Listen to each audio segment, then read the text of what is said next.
Hey everyone, welcome back to another episode of Kicking It with the KTrain, where I talk with people who have helped me keep an eye on my vision.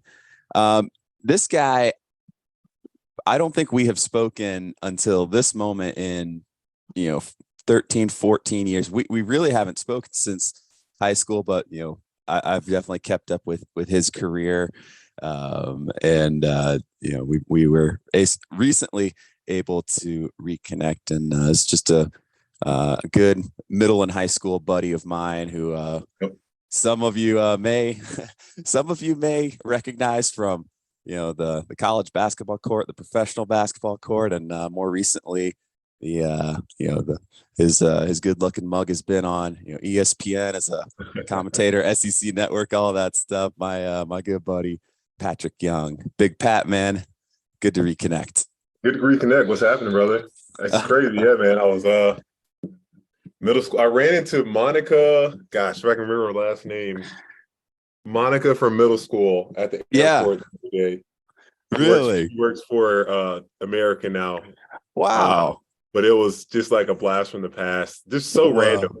Yeah, that's so awesome, dude. Yeah, no, it's so random, so crazy. And so I was actually thinking about this yesterday. I don't know if maybe my memory is a little fuzzy. But so when I'm in the gym, we're doing running drills and all this stuff. And my running coach, when I'm doing my drills, will run backwards and clap in front of me so that I can follow the sound. And for some reason, it sticks in my mind that I think you were the first person to do that for me in middle school. I think we were doing like the shuttle run or something back in like sixth grade. And Really? yeah, and like I said, I think we were in the same gym class, and Yeah. so every time I'm I do doing my running remember. drills. I do remember vividly. I don't know what year it was for us in middle school. Yep. But you made a free throw, which was pretty awesome.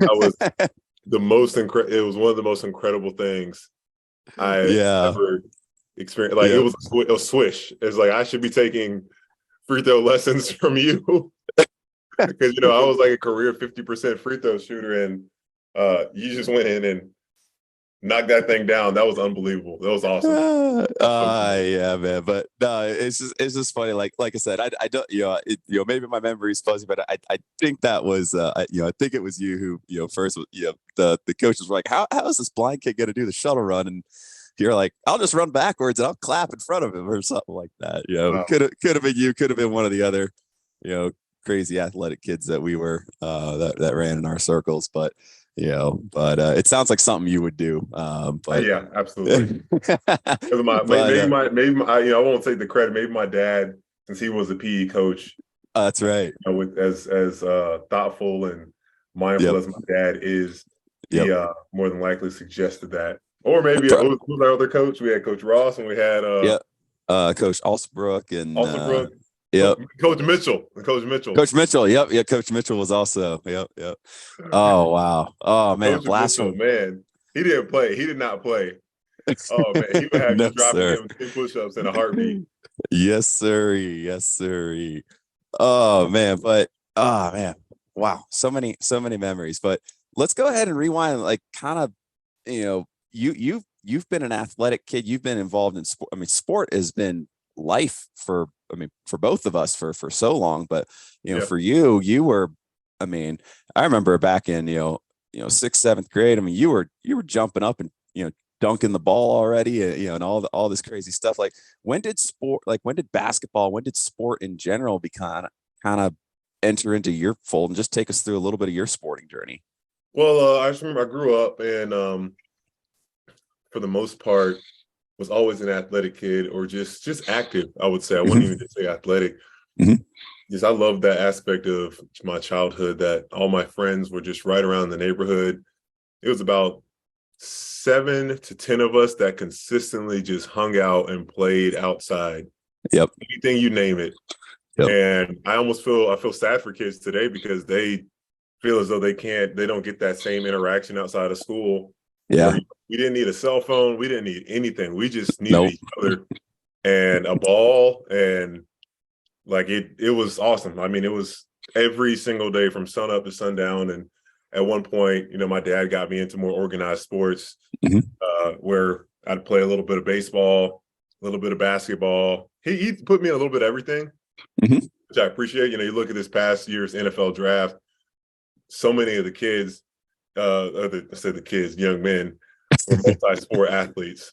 Yeah. And I'm so grateful for that. I think the skills of baseball and basketball and track and swimming, what else did he have me do? Golf, all those things taught me so much, and it prevented me from getting burned out. Yeah. But it wasn't until middle school I started getting a little bit more athletic. We thought baseball was going to be the route I would take because that was what I was primarily good at. I wasn't that great of a basketball player, not really until high school. But I could jump. I could 8th grade. I could get up there and I could grab the rim, and that's all kids were worried about in middle school is trying to slap the backboard, grab the net. And I did dunk for the first time in 8th grade. Then went on to Paxton after that. And I went through a growth spurt. I went through a growth spurt from 8th grade to 9th grade, about 5 inches, but I was still pretty skinny. And then 9th to 10th grade, I gained like 20 pounds or like 10 to 15 pounds in muscle. So I got taller, I got stronger. And from that aspect, I was able to start, dominating, but really feel into my body, and things were starting to connect with me on that side of sports and basketball. So after my sophomore year, which was one of the best years we ever had at Paxton, at that time, they've made it to state championships now since then. Yeah, they've actually done really well. They've done really well. Coach Frazier has been there. I don't know who the coach is now, but they've done a fantastic job there at academic school, and then they're competing in basketball year in and year out. Pretty awesome. Awesome. I got on the circuit of AAU travel basketball, and I wasn't getting really recruited until that 10th grade year, and my recruiting just exploded. And it's overwhelming. I'm not going to lie. It's pretty overwhelming with all these coaches. Obviously, they're reaching out to you because they want you to come to the school. So it's not like a genuine thing with no incentives or hidden agendas. So it was a little overwhelming, especially for a kid like me that didn't really like talking on the phone in the first place. But fortunately, I kind of knew where I wanted to go. I wanted to go to the University of Florida. I've always been a Gator, and made that commitment and just kept going from there. It was a tough decision after made that decision to go to University of Florida. Finished up my junior year because I was still playing both sports up until my junior year, baseball and basketball, but I was slipping on my grades, which is so unlike me. My junior year, and my mom made me decide pretty much and it was an easy decision. I was already committed to Florida. I wasn't too fond of the baseball program at Paxton at the time. And the year that I don't play baseball, they go to the state championships that year, the state championship game. Oh, I remember that. Remember that? Because oh my gosh, because like we were like Paxton was like they were below 500. And like then they made that run in the regional tournament, and then in the district, and then they won regional. They were below 500, so it wasn't even like they were dominating all year. It's just they got hot. They were below 5. I think they were below 500, and then they got real hot and went all the way to the state final 4. It was absolutely insane. That doesn't make sense.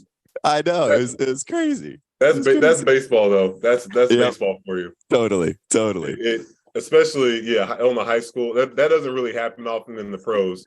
No, but that'll happen indeed. in college. That'll happen in high school. But after that junior year, I wasn't too happy with the basketball program, and I wanted to go somewhere where I could, also get an education, but win. Made the decision to transfer. It was a hard decision because there were so many friends that I had at Paxton and relationships.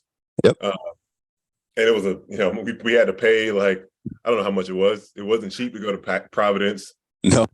And I wasn't driving yet. So it was a lot of sacrifice that my family made at that time to get me to go to that school, and went there, and we went on to win a state championship. And Yep. after that, went to the University of Florida. Wow. Yeah, man. I mean, then shoot, man. Like, I mean, you play for one of the greatest college basketball coaches in history, and Yep. like you guys went to, if I remember correctly, I mean, because I follow. I mean, I was a was and still am a big Gator fan, even though I went to UCF. Yeah, I followed your career very closely. I mean, you guys went to 3 straight Elite Eights, and then you were one of the anchors of that 2014 Final Four Exactly. team. But like in and I'm trying to think, like you didn't miss a whole lot of time due to injury or anything like that. Like you stayed healthy. You were always just solid. Like what are kind of the Yeah, man. basic Well, man, philosophies that youth. I don't know. Because now it's funny because now looking back, I know so much more about health and mobility and yeah diet and all these things and rest and things that I would think now, if I could implement them when I was younger, would give my career much more longevity. mm-hmm. And I don't know, man. I didn't get hurt. Yeah. When I was out there, I wanted to compete. I wanted to play. And of Yeah. course, like, don't get me wrong. Everybody's dealing with something, dealing with tendonitis, bumps and Sure. bruises here, sprain an ankle and just your ankle isn't right. You don't get an adequate amount of time to rest Yep. when you're in the middle of the season. Yep. But yeah, I mean, that's one of my favorite things. I was like an Ironman in college. I never missed a single game. I missed one practice. Wow. I only missed one practice just because I had a bad day with some tendonitis, and Coach Donovan Yeah. was like, hey, just get some rest today, and Yeah. we'll have to wait for the next game. But other than that, and then I go on to play professional. My first year, actually, I didn't miss a game. I missed one game my first year in Turkey when I was overseas. Yep. I just had some tendonitis I was dealing with my ankle, and I had a cortisone shot just to let that thing flare down, calm down. And then from the recommendation of my teammates, they said, don't play on that. Yeah. Because I would have. Yep. And then my next year in Greece was when first time I had a serious injury when I tore my ACL and meniscus. I got hit in the back of the knee. Ooh. And yeah, I almost wish, like, could I have gotten some other kind of injury first so I could see what it was like before I had to deal with like a devastating season-ending knee injury. But that is just it was what it was, and I had to learn how to get through that. That was tough. It was tough having to deal with that, and you figure out who you are. A good portion of that when something is taken away, but you can't do the things that you used to, and you have to fill your time with other things. So that was a struggle for me, though. That was a struggle with being a part of a team, but not being a part of the team at the same time. Yeah, for sure. I mean, like, yeah, I mean, it's really interesting. Just we go through these times in our lives when we learn so much from from winning and from success. And you had tons of that growing up. I mean, dude, you were a star player. You were a star player in high school. I mean, you were All-American, academic All-American in college. I mean, you guys were, in that 2013, 2014 team that went to the Final Four. I mean, that was a special group of guys. You guys had a ton of success. And then, like, thinking back on that, like, what are kind of some of the lessons that you learned from your successes, but then, like, what are some of the lessons you learned from the not so great successes? Yeah, no, that's a great question, Kyle. And I think it first goes with, I get these words wrong, but I heard a coach say it the other day so eloquently, of just talking about the seen success versus the unseen sacrifice. Yep. Or the unseen miscomings, or just the hard times that come before success. Yeah. I struggled early on. Like, because you can go back and look at my career, Wikipedia, wherever, and just Yep. you can see all these accolades and things that I possibly that I achieved, that I was a part of. Mm-hmm. But a lot of people wouldn't know that a lot of those things didn't happen, almost didn't happen, especially Yeah. when it comes to academics, when it comes to the athletic performance. Just that I got to Florida and just had so much pride and Yeah. so much ego with, and it's really easy to see how it could happen when you're a high caliber high school athlete, that you get Mm-hmm. so much validation from other people Mm-hmm. telling you you're this and that, you're going to be the next this and the one and done, all this noise that just comes in your mind and just distracts you from just loving the game, loving what you do, and just Yep. remembering your personal why. Yep. And just coming into a situation where you are not, you're on the bottom of the totem pole, I guess you would say, or you're coming to a Mm-hmm. situation where you don't know what you don't know. And when Mm-hmm. that transition from high school to college is a huge transition when it Oh, comes yeah. to athletics. So I struggled, man. I struggled with being consistent on the court, Mm-hmm. being coachable, sometimes getting to class on time. But I Mm-hmm. partially blame my academic advisor for giving me a 7:30 a.m. class as a freshman. It's a little tough. It's a little tough, right? I partially blame him for that, but some of it was, I'm not gonna give him all the blame. I made Yeah, my own choices. for But sure. within that stuff, you just learn that some of the greatest success comes from falling short. And Yep. my buddy said this the other day. It's like, have you met you? Yep. Like, what do you mean by that? It's like, usually you don't, when things are easy and you're winning, you don't really get challenged. You don't really have to ever think about changing something. You don't really Mm-hmm. have to see some flaws you may have. But when you're failing, when you make mistakes, when you get confronted with whatever it may be, and the only thing you have to look at is in the mirror, you're looking at your in the mirror as yourself. It's like, all right, who am I? How am I showing Yep. up? What do I need to change? And Yep. through those changes and challenges, you get to meet the real you, the you Yep. that was that hopefully, if you can dive into that discomfort, if you can take that stuff on instead of pointing the finger at other people. So I was challenged to look in the mirror and say, like, all right, this is not who I want to be. Yep. I haven't been showing up in the right way, and then from the failure, from the success that I had with the team, once we get through that first initial part, Yeah. you learn so much of success is not an individual thing. Yep. It's not. No one can be successful by themselves. That it really does take somebody lifting you up and you lifting somebody up along the way. Yep. There's, Yep. it takes commitment. It takes, I don't want to say obsession, but it really takes, you only go as far as the habits that you make. Yeah. I believe, I said this the other day on SEC Network. People don't rise to the occasion. They fall to the level of their preparation and training and their habits. If they've been, because Colin Castleton with Florida, he just broke his hand recently, and they're Yep. talking about who's gonna, next man up and all those things. And I'm like, has he been preparing? Has he had this in his mind that this could happen? Because it's a big role to fill. That's a huge role. It's a huge role to fill. And if he hasn't been preparing for that, we can't expect him to live up to that level, because there was only one Colin Castleton. So I've learned so much, man, from all dynamics and aspects, and it's still trying to learn, Kyle. Still trying to learn to be a student of life. Yep. But sports, I love just that sports are one of the most important and the least important things in our culture and society, because you get to practice and learn so many things about life. Yep. And typically no one dies Yep. when you're playing a game of sports. Yep. You can practice bravery, loyalty, courage, discipline, all those types of things. And then when you get to the real world and real life, those things carry directly over. So sorry for that long-winded answer, but that was such a great question. That was such a great question. No, dude. I mean, that's what that's what I love about you, man. You give a deep, thoughtful answer, and like, I'm just sitting back and smiling, because like everything you're saying is true. Sport is so amazing.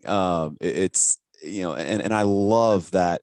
I mean, we haven't talked in so long until this call, and you're basically saying all the same stuff that I say when I get up in Love it. front of audiences and talk, or when I'm talking with people on the podcast, or just chatting with new triathletes coming into the fold. Like, whether you are a basketball player, a runner, a cyclist, a swimmer, a triathlete, a baseball player, like all the skills, there's nothing complicated about this.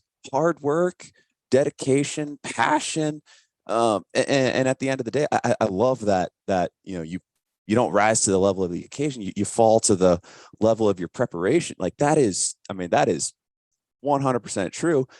And have you met you? Yeah, man. Yep. It's crazy because my dad taught me when I was a kid, that if you're pointing the finger at someone, well, guess what? There's four more pointing back at you. Right back at So, you. so, and I think you've heard that from your dad and your coaches as well. So, Yeah, you that's. know, but I read a book, man. I just read a book that talked about, it was Extreme Ownership by Jocko Willink. Phenomenal book. Yep. And I'm just like, from that, even if it's a situation where somebody is, no one's ever 100% at fault. I would say I would say a 99.9%.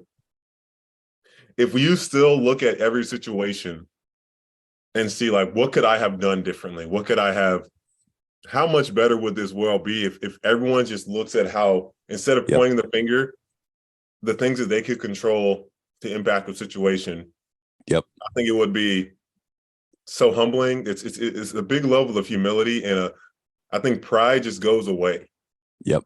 From that aspect of thinking, dang, Yep. I know they said that, but I did this earlier and was antagonizing, and I didn't answer in a certain way that kind of provoked them, and maybe I need to learn how to speak gentler and kinder to people, or and I'm not. There's some outlier situations, but I'm just thinking on the emphasis of really looking in the mirror and saying, all right, what could I have done differently in this situation, in every situation? Yep. Why not? 100%, man. 100%.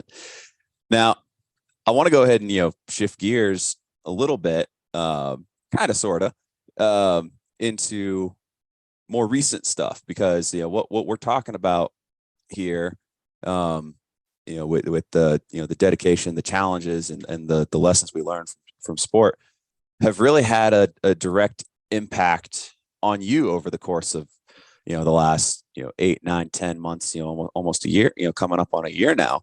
So can you for those of my audience that may not know kind of some of the recent struggles that you've had, why don't you talk us through your accident, and kind of what happened, and what's been going on in your life the past year or Yeah, so. I'll try and give the Cliff Notes version just so we can get more so into the after. Sure. So I retired from basketball in 2020, and was trying to figure out what I was going to do next. In that year, 2021, I reconnected with my now wife. Mm-hmm. I got engaged. Yep. Started working with SEC Network, moved back to Jacksonville, all those things. As we're preparing, we got engaged in December of 2021, moved to, she was living in Nebraska because she's from Nebraska. We met in college, though, at University of Florida. Okay. Then she was, as I said, living in Nebraska with her daughter. And I always felt so guilty getting her to come down to Jacksonville by herself, being away from her daughter because they're so close.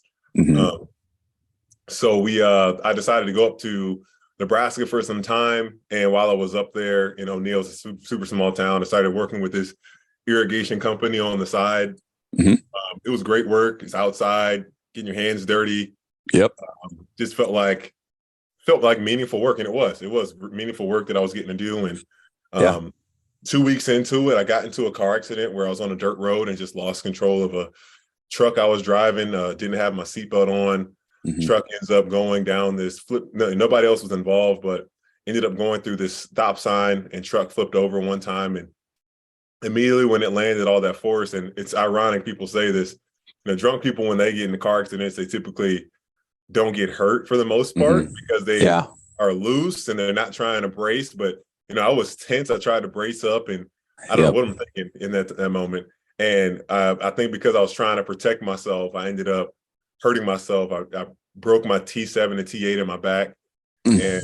fractured my shoulder blade and bruised some ribs, fractured one, and Yep. had to get life flighted from Nebraska to South Dakota to get surgery on my back. Yep. 8 hours, 2 rods, and 12 screws later, I'm there just like, what the heck? Yep. What's next? Why did this happen? Yep. All those questions and fears you could imagine. Mm-hmm. I stay there at that hospital for 2 weeks, and then I go to Craig Hospital in Denver. It's a spinal cord rehabilitation hospital. I was there for 5 weeks. Yep.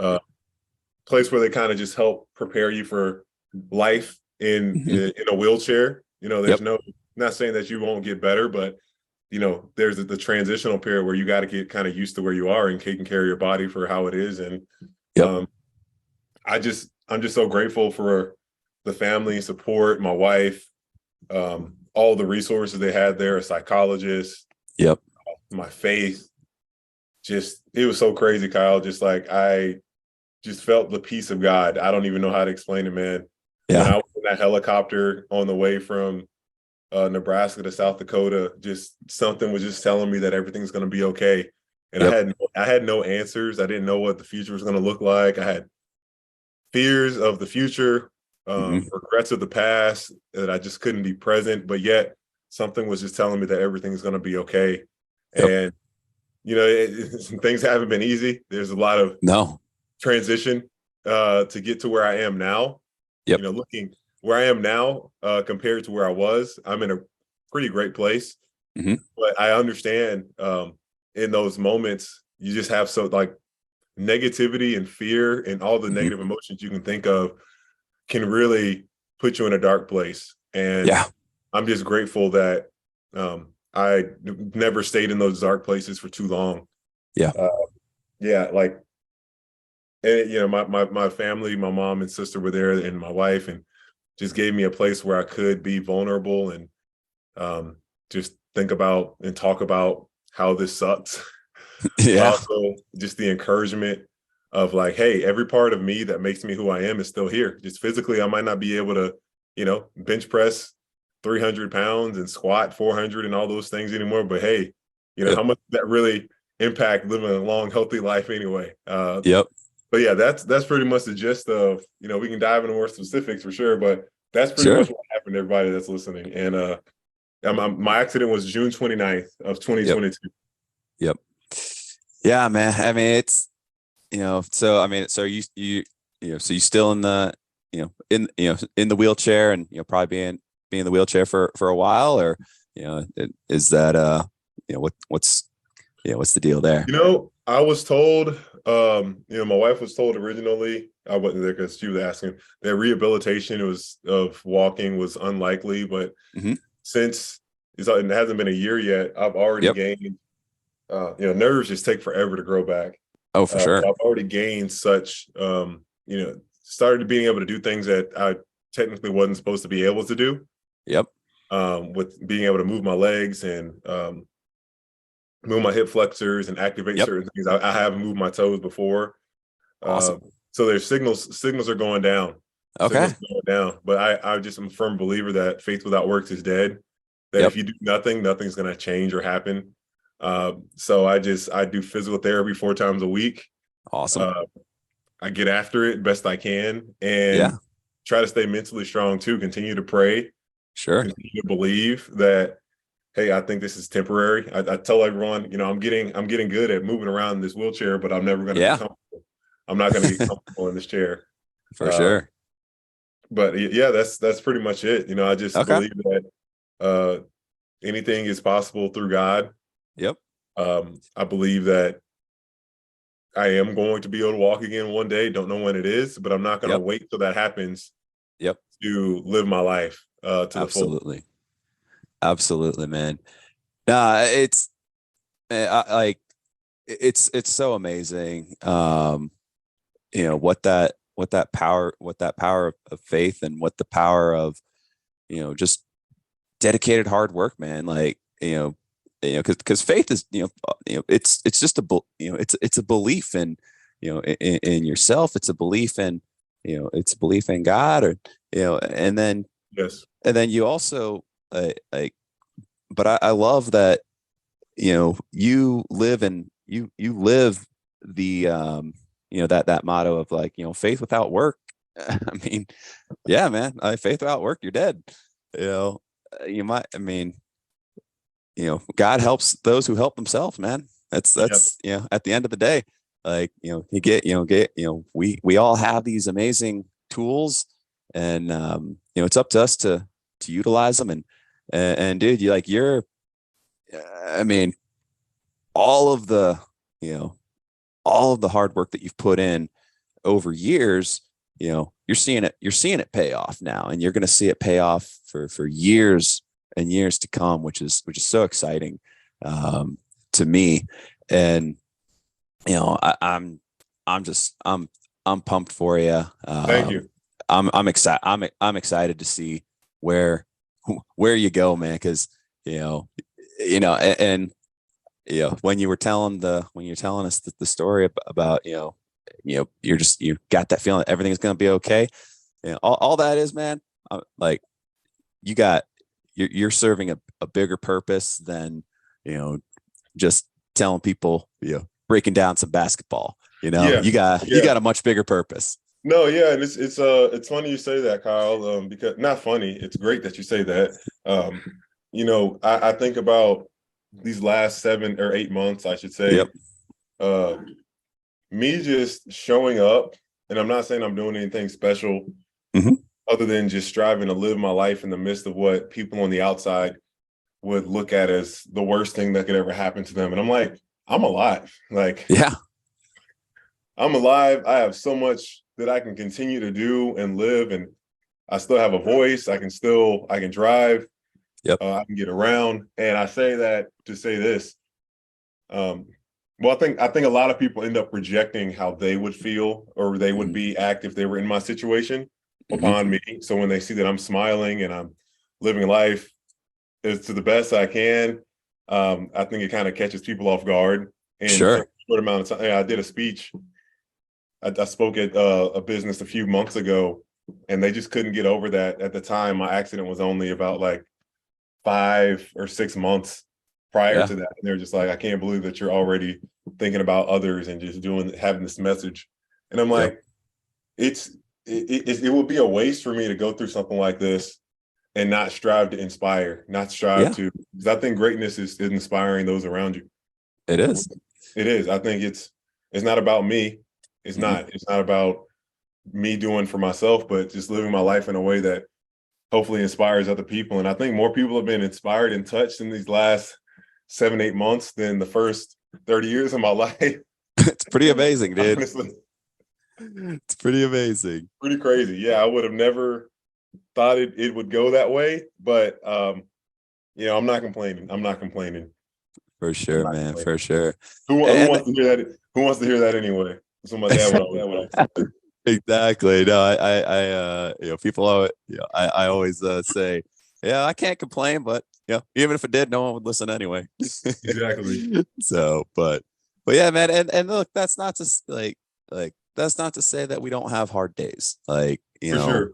like trust me, man. I've lived it every day for the last, basically my entire life. Yeah, a lot of days are harder than not.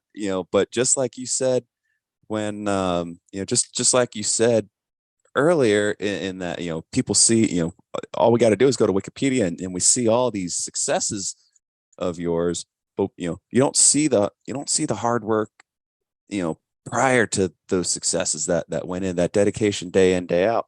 And I mean, just that base that you have of that dedication, that hard work, and then that team atmosphere that that you grew up in, your family atmosphere, like, that prepared you for this day. And I think that's hard for a lot of people to wrap their minds around. It's hard, I think, for people to understand that, like, you've been in a wheelchair now for 8 months, and you're smiling, and you're living life pretty good, pretty awesome. And people can't wrap their minds around that, but like, they're not with you every day, seeing the hard work and the struggle and the Yeah, and that's the true, and the man. fam and the family unit that you have, man. You have a strong family. Yeah. No, dude, you're so right, man. People don't see, uh, there's and I mean, I don't care. I'll be vulnerable. I mean, people don't see like all the times that I've wet the bed, or Yeah. just had accidents, Yeah. or when I got home, just struggling to transfer and get up off the floor. Yep. Uh, like that stuff's hard. It's thank goodness for my long arms and my upper body strength.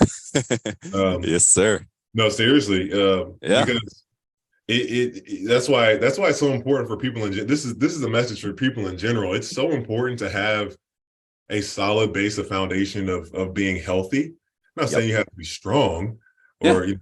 but if you have an injury that's debilitating or that limits you, and you have no foundation, no like any type of strength, it's going to just make your life so much harder.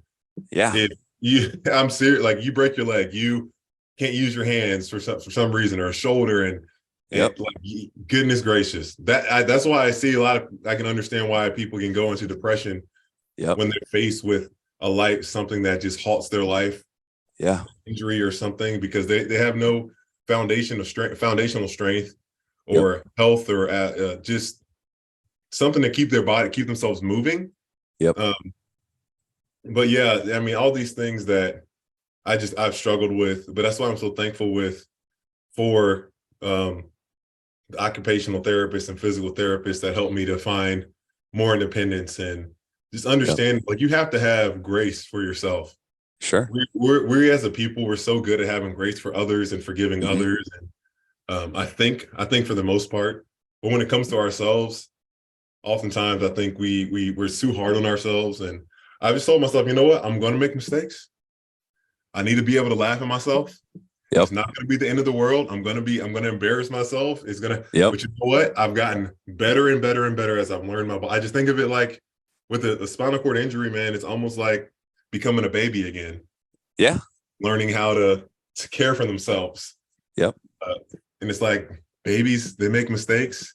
You're in I'm 8 months old, I guess you'll say, in a spinal cord injury world.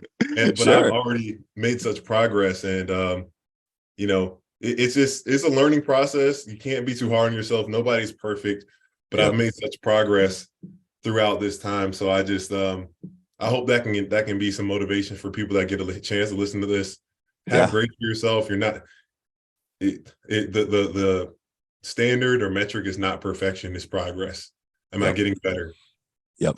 Can I laugh at myself and just move on from this thing? Because it's temporary. When we can outlast and we can endure the temporary pain, look who we become on the other side. It's pretty amazing. It's pretty amazing, man. Whew, man. You're giving me chills over here, Pat. Yeah, I love giving that. Me chills. I love it, man. I love it. Are you in Jacksonville? You give me some chills.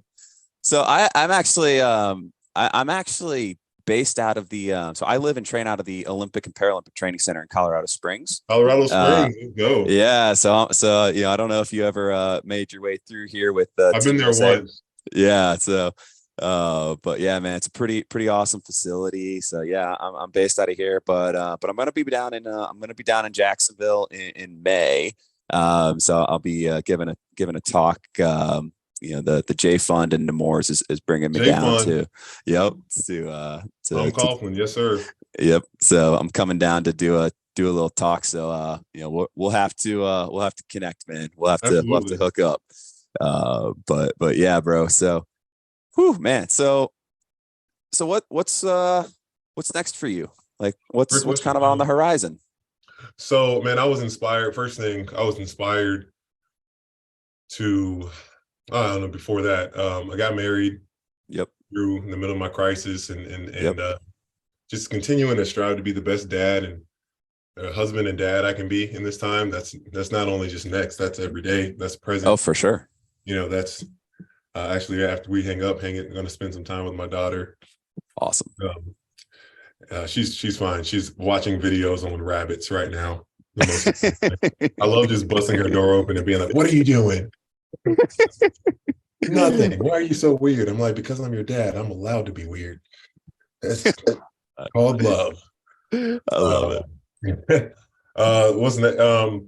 I started a foundation, and gosh, all the legal jargon and mumbo Whew. jumbo of getting that stuff Yep. up and running. Yep.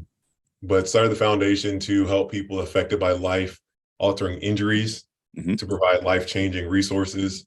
Yep. And we leave that pretty broad because it could be someone facing an accident or something, and they can't make their mortgage payment for the month Yep. or two, or Yep. help paying for someone's extended physical therapy because their insurance Hmm. ran out. Yep. Or helping someone with there's so many small things that you don't even realize when you're faced with something like this. Car Oh yeah. evaluation are expensive. Driving evaluations, so you can learn to drive again, getting that stuff installed. Yeah. Change you might need to make to your house. It's a myriad of things, but started the foundation, and our next event. We had a golf tournament in December. Our next event's gonna be June 29th. We're gonna Oh, nice. do an event centered around my accident and repurpose that day. And it's gonna Excellent. be something challenging. So if you're in town, love for you to be able to do it. It's called we're trying to do like a challenging obstacle course thing, Ooh. and then something for people that have disabilities to do on the side of that. So Okay. challenge for completely able-bodied, and then something for the disabled people to challenge themselves as well. I don't know what that's Okay. going to look like. Okay. We have a meeting with them next week, and we're gonna get that thing together. And Awesome. then outside of that, man, I'm speaking, and it's crazy. Just the lessons learned, not through reading, not through. Reading books, of course, but living this last few months have just taught me so much Sure. about life that I just have to share with Yeah. other people. I've spoken to companies, I've spoken to teams, spoken to all types of things. I want to keep doing that Yep. as you do, and just inspire people and using my story and repurpose it, not as a story of tragedy or sadness or what was lost, but of what was gained Yep. through this whole situation. Yep. For sure, man. So what's the name of your foundation, and how can people find out more about it and support it? The Patric Young Foundation, and it is PY4 foundation.org. If you wanted to learn, just fill out the contact information thing. Right now we can't take donations until we get that status up. Yep. So it's just sitting there right now. Yep. But we'll have updates and stuff with the website as hopefully pretty soon. With the next few weeks, Awesome. We'll be rolling. Awesome, man. Awesome stuff. And then how can how can people keep up with you on all the old social media platforms and keep up with your journey? Yeah, you already know. So I don't tweet that much. I typically read, which I don't know if I think it's probably worse. I read more on Twitter than I actually tweet. I do the same. So right, and it's like this stuff never makes me feel better about myself or the world. So I need to stop. But it's Patric Young, the number 4, and that's PATRIC, no K at the end. Yep. Young, the number 4, and that's for both Twitter and Instagram. Awesome. I typically, when I do tweet, I try to tweet things that are uplifting and actually meaningful versus just verbal diarrhea. Yep. That people just tweet the first thing that comes to their mind that means nothing and does, because I don't think Twitter is for that, of just sharing every thought that comes to your mind, but actually hopefully bringing some meaningful information and impact somebody. So that's where I'm at, and reach out to me through there, and we'll go from there. Yep. Excellent, man. And then man, we gotta go ahead and touch on how's this basketball season, college basketball season been playing out, man? We gotta at least touch on that real quick. Yeah, there we go. Good question. So man, it's crazy. The top 4 teams right now: Alabama, Houston, Purdue, and Kansas. And it's interesting. Alabama just lost. It's the first time being number 1 in the country in 20 years. I think there is no elite team. Yeah. Which is going to make for a fun March. I think Houston's a good team. They just played they're the only ranked team in their league. Everyone else, they should honestly be undefeated. Then you got Purdue with that. Purdue has the guy that's 7'4", and he's just he's a beast. But they've lost some games lately. Mm-hmm. And then Kansas, you can't sleep on the Jayhawks. Never. Bill Self with what he's done. I can't believe that. I still can't. I hate Kansas so much. I hate them so much. Gosh, I want them to lose every game. But they're good. You got to respect the program. Hopefully, the SEC is going to have 8 teams, and I cover most of the SEC stuff. Yep. And people don't know the best story in college basketball this year is Keontae Johnson. 100%. Kansas State. He died on the court in 2020. Yep. And thought he would never play basketball again. He turned down $5.5 million of insurance policy to come back because he loved the game more than money. Yep. And he's having one of the best years anyone would ever imagine. It's pretty incredible. Yeah, it's pretty incredible, man. Like, yeah, incredible. No, I was listening to that game on the old live stream on really? When that happened, and oh man, that was I can't believe that they played. It's amazing, dude. There's no, it's amazing. Yeah, I don't know. I can't believe they played the game after that. I couldn't. I wouldn't have coached. Yeah, there's no way. The game's over. Yeah, like we just saw our team. I just saw my teammate die on the court. No way. Yeah, but yeah, no, coming back from that, and now just absolutely destroying it at K-State, man. It's just what an incredible story as well. But yeah, man, no, like, yeah, oh man, like, I haven't followed, the basketball season as closely as I normally would, but yeah, man, like I just, man, that Purdue team is good. They went number one, what 3 or 4 times already, and lose each time they get to the number one ranking. It's Alabama, Houston, Purdue, Alabama, Houston, yep. Purdue. Yep. 3 teams that just juggle with being number one. Yep. And then that who's that Alabama, that guy that he's Brandon Miller. Brandon Miller. Oh man, he is a special player, dude. Special player. I like watching him more than because the kid last year was Jabari Smith. Yep. I like watching Brandon Miller more than Jabari Smith for sure. They're both sensational, but I definitely like watching Brandon Miller more. Awesome stuff, man. Well, I think we're gonna go ahead and wrap it up, bro. But okay. This ain't gonna be. I'm telling you, man, this is not gonna be the last time you are on the podcast. And man, you just let me know. Just let me know. Yeah. You do the right thing. Just putting it in. The best thing for me is if you just put it in the books. Because I'm so bad sometimes with planning ahead. You just put it in the books and I'll be like, yeah, that works. All right. Good, bro. That was the best thing used to say. All right, I'm putting it in for Saturday at 9. Yep. Awesome stuff, man. But yeah, seriously, Pat, thanks so much for doing this. It's it's been so awesome catching up with you and bro, I got your number now, so you're gonna get some texts, you're on my email list now, and we're gonna stay in touch. It's not gonna be 13-14 years without chat. Yeah, man, that's ridiculous. It's absolutely ridiculous. So but Pat, you like I said before, you have really I think about you often, seeing how you go through life just so positively. We have such similar mindsets, and it's a good reminder to me to keep my mindset positive, to keep my, to keep working hard, to keep, loving the people around me and continuing to build that foundational team.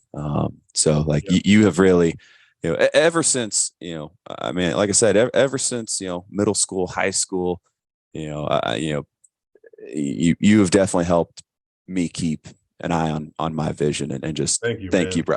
Thank you, brother. No. And I'll leave you with one last story. So I'm in the hospital in South Dakota. This was after maybe a week and a half after surgery. And the nurse case manager, she's the one that's trying to get you discharged out of that hospital so you can go to a hospital to get go to like an intensive rehab that's specific for what you have. And she says, Patrick, I've been doing this for 25 years. And I don't want to say the formula, but I've seen how people that face this type of thing, life-changing, how they either go handle this and make it a tool for their lives, or they let it become a tragedy that defines them. Mm-hmm. And she said the key is how you pretty much how you live your life on a daily basis. And I'm like, what are you talking about? She's like, there's a positive seed and a negative seed that we have the choice of watering every day. Yep. Big or small, big or small. It doesn't matter what the instance is. Yep. From something as small as being stuck in traffic to something as big as a tragedy. Yep. And she said the seed that you decide to water the most is the one that's going to blossom when something life-changing happens. Yep. So it was just a reminder. And, you know, I give credit to my dad and my mom and my sister and grandparents for helping me build this positive mindset and foundation. But if I didn't have that and live by that and have that reinforced daily, my life would have been completely drastically different through this situation. So yeah, if that's any encouragement, man. Continue to focus. And again, you know, gratitude is not always the easy choice. Nope. Sometimes the hardest choice, because you have to almost ignore the circumstances and focus on the things that you're grateful that you have versus the things you don't have. So when she told me that, it just helped me so much to change my perspective. And I hope that continues to help you stay encouraged in what you're doing. For sure. Building that foundation, bro. So again, thank you again for having me. Much love. Reach out anytime. Absolutely, brother. Thank you so much, everyone. If you don't have chills, basically every minute or so of this podcast after listening to Big Pat, then you must be in a dark. I don't know what's going on with. I don't know what's going on with your life. But I think you could. I think you all could tell that this man is something special. And I'm glad to call him a friend and glad to have him in my life. So check it out. PY4foundation.org. Check him out. Patric, Patric with a, C and OK, Young4 on Twitter, Instagram. You'll find him and, turn on that SEC network. And, this guy can break down basketball like nobody else. So it's pretty amazing. But, Pat has definitely helped me keep an eye on my vision. And I think after listening to this, a lot of you are going to out there have a better idea and keeping an eye on your vision. So, oh, you got to post more workout videos, man. You've got pictures. I need more videos. I can do that, man. I'll see what I can do. See videos of you getting after it. I'll see what I can do, man. I gotta be better about tracking down the old videos and stuff. So we'll make that happen. But actually, it's funny. I'm heading in next week. I'm heading in for some shoulder surgery, so there'll be a lot of videos of some rehab going on over the next few months. But I promise you, man, I'll get some videos up there of me getting after it. Sounds good, brother. I appreciate you, man. Anytime, reach out. Awesome. Well, thank you, everyone. That concludes another episode of Kicking It with the KTrain. As always, keep an eye on your vision.